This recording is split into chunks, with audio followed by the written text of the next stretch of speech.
Financial freedom is not a destination people miscalculate, it is a distance the brain misperceives. The problem is not that people fail to save enough, earn enough, or plan carefully enough. The problem is that the human mind systematically translates progress into proximity, improvement into arrival, and momentum into imminence. This creates a permanent gap between where someone stands financially and where they believe they stand. The gap does not close with income. It does not close with knowledge, it widens with both. There is a pattern that repeats across income levels, across decades of earning, across cultures and professions. A person makes more money than they did 5 years ago. They save more, they invest more. They understand compound interest, tax optimization, and retirement planning. And yet the feeling persists, financial freedom is close. Just a little further, almost there. This is not optimism, it is not motivation, it is perceptual distortion. The brain does not measure financial progress in absolute terms. It measures progress relative to starting points, relative to recent experiences, and relative to imagined futures. When income rises by 20%, the mind does not register a 20% increase in financial security. It registers movement, and movement, to the brain, suggests approach. Approach suggests nearness. Nearness suggests arrival is imminent. But arrival is not imminent, the target has moved. The sensation of being close to financial freedom is not generated by proximity to freedom. It is generated by the experience of progress itself. Progress feels like closing distance, but in a system where the definition of freedom adjusts automatically with income, progress and proximity are not the same thing. The human brain evolved to interpret relative change as meaningful information. When conditions improve, the mind assumes improvement will continue. When circumstances shift upward, the brain extrapolates that trajectory into the near future. This is adaptive in environments where change signals trend, better weather, better harvests, safer territory. But it becomes maladaptive in financial systems where improvement does not reduce distance to freedom. It recalibrates what freedom means. A person earning $50,000 per year imagines that earning $75,000 would bring financial breathing room. It does briefly, then expenses adjust. Rent increases, lifestyle standards shift. Social comparisons reset, the breathing room compresses back into tension. And the new baseline becomes the floor, not the ceiling. The brain interprets the initial relief as evidence of proximity. The moment when the raise arrives, when the bonus clears, when the savings account crosses a threshold, these moments generate a feeling of arrival. But arrival is not a state, it is a sensation. And the sensation fades faster than the financial situation changes. This creates a feedback loop. Improvement generates the feeling of closeness. The feeling of closeness reinforces the belief that freedom is near. The belief that freedom is near makes the next milestone feel like the final milestone. But the next milestone is never the final milestone, because the mind has already adjusted what final means.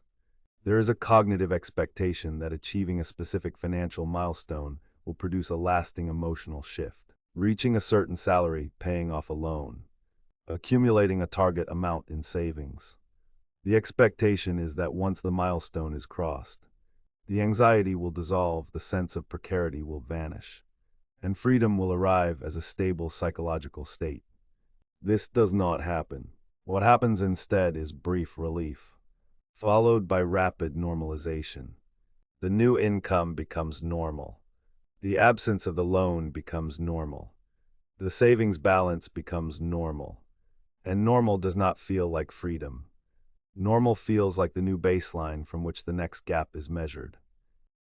There is a cognitive expectation that achieving a specific financial milestone will produce a lasting emotional shift. Reaching a certain salary, paying off a loan, accumulating a target amount in savings.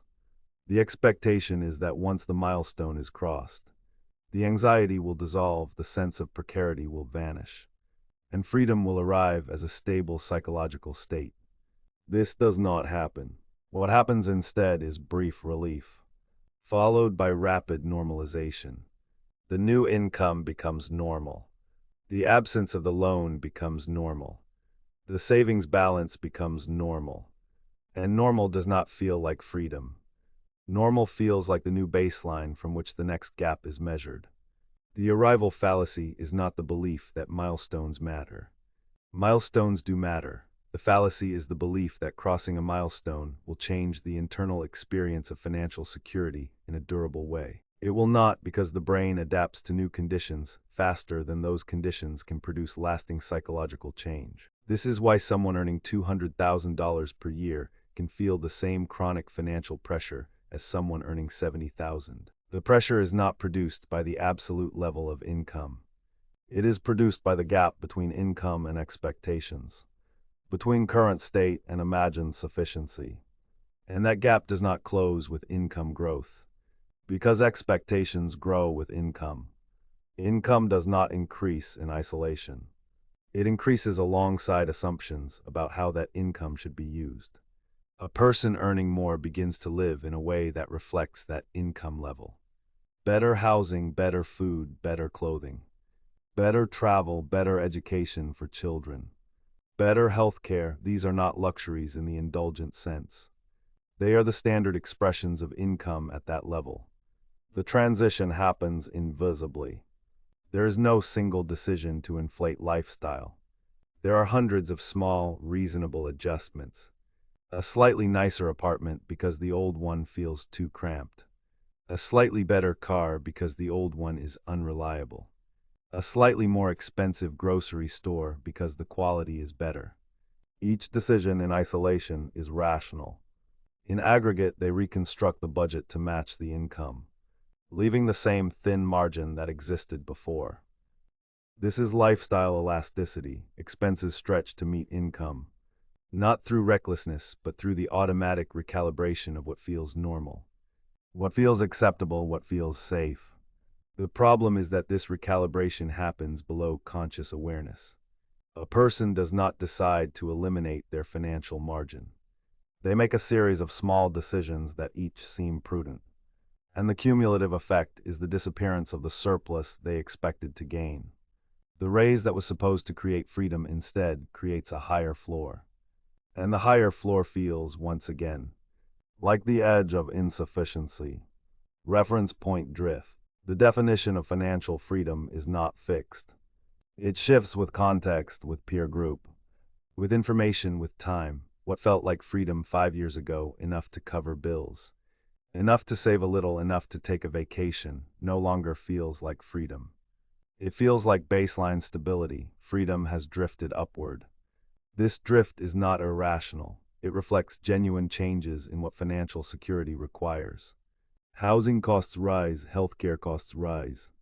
Education costs rise. Retirement requires more capital than it did a generation ago. But reference point drift is not only about objective costs. It is also about subjective standards. A person compares their financial situation not to an abstract ideal, but to the situations of people around them. Colleagues, friends, siblings, social media acquaintances, if those people are buying homes. Financial freedom begins to include homeownership. If those people are traveling internationally, financial freedom begins to include travel. If those people are retiring early, financial freedom begins to include early retirement. The reference point is always slightly above current position. This is not envy, it is calibration. The mind uses the visible success of proximate others as a signal for what is normal, what is achievable, what is expected. And if the proximate others are doing better, either actually or apparently, the standard for freedom adjusts upward. This means that progress toward freedom is measured against a moving target. A person can increase income, increase savings, increase net worth, and still feel no closer to freedom, because freedom has been redefined to remain just out of reach. Cognitive NARROWNG. Under financial stress, the brain prioritizes short-term relief over long-term strategy. This is not a character flaw. It is a feature of how the mind allocates attention under pressure. When resources feel scarce, the focus narrows to immediate problems. Bills due this month, debt accumulating this quarter. Emergency expenses that could arrive this week. This narrowing has a cost. It makes it harder to engage with abstract, distant concepts like retirement security or financial independence. Those concepts require mental bandwidth that is already allocated to immediate concerns. So they are deferred not because they are unimportant, but because they feel less urgent than the problems occupying the foreground of attention. The irony is that the actions that would most improve long-term security, consistent saving, strategic investing, deliberate lifestyle restraint, require the kind of cognitive space that financial stress consumes. This creates a trap. The experience of being almost free, but not quite, generates chronic low-level anxiety. The anxiety narrows focus to short-term relief. The short-term relief prevents engagement with long-term structure. And the absence of long-term structure perpetuates the condition of being almost free, but not quite. Educated, analytical individuals are not immune to the proximity illusion. In some cases, they are more vulnerable. Intelligence enables better rationalization. A person with strong analytical skills can construct detailed justifications for lifestyle adjustments that feel reasonable in the moment, but erode long-term margin. They can explain why the nicer apartment is a better investment in well-being, why the expensive hobby is an essential outlet, why the premium service is worth the cost. Each explanation is coherent. Each decision is defensible, and collectively, they reproduce the same financial compression that exists at lower income levels. Intelligence also enables more sophisticated planning. Spreadsheets that project net worth over decades. Retirement calculators that account for inflation. Market returns and life expectancy. Financial models that simulate different scenarios. These tools provide clarity about what is possible, but they do not override the perceptual bias that translates progress into proximity. A person can know intellectually that financial freedom requires decades of disciplined saving. They can understand compound growth. They can appreciate the difference between nominal and real returns. And they can still feel emotionally that freedom is much closer than the spreadsheet indicates.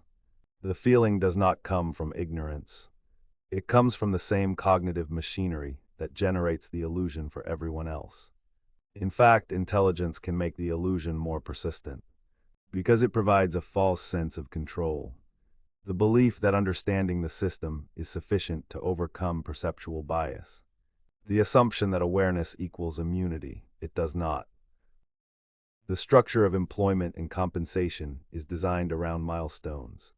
Annual raises, promotions, bonuses. Stock vesting schedules, these create discrete moments of financial improvement. And discrete moments of improvement reinforce the sensation of progress.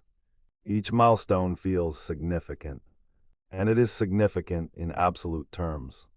A 10% raise is real additional income. A bonus is real additional capital. A promotion is real career advancement. But the psychological impact of these milestones is disproportionate to their financial impact, because they compress years of gradual accumulation into a single moment of arrival. That moment feels like breakthrough. It feels like crossing a threshold. And the brain interprets threshold crossing as proximity to the goal. But the goal has already moved. The salary that felt aspirational 2 years ago is now the baseline. The bonus that felt transformative is now spent. The promotion that felt like arrival is now the starting point for the next promotion. This is not a failure of the system. The system functions exactly as designed. It motivates continued effort by providing regular, visible markers of progress, but the side effect is that it creates a perpetual sense of being almost there, because there is always redefined to be one milestone away. Social comparison accelerates this effect. If a peer earns more, the mind recalibrates what enough means. If a sibling retires early, the mind recalibrates what success means. If a colleague buys a house, the mind recalibrates what security means. These recalibrations happen automatically, below conscious awareness, and they ensure that the standard for freedom remains slightly beyond current reach. Digital visibility makes this worse. Social media surfaces the highlights of other people's financial lives. Vacations, homes, cars, experiences. Even when someone knows intellectually that these are curated snapshots. The emotional impact is real. The brain processes visible success as data about what is normal and adjusts expectations accordingly. The result is a ratchet. Progress is real. Income increases, net worth increases. But the perception of proximity to freedom does not increase, because the definition of freedom increases faster than the progress toward it. The proximity illusion produces chronic financial anxiety that persists across income levels. A person earning $40,000 per year feels financial pressure. A person earning $400,000 per year also feels financial pressure. The nature of the pressure differs. One worries about covering bills. The other worries about maintaining lifestyle, but the emotional experience is remarkably similar. This anxiety is not irrational.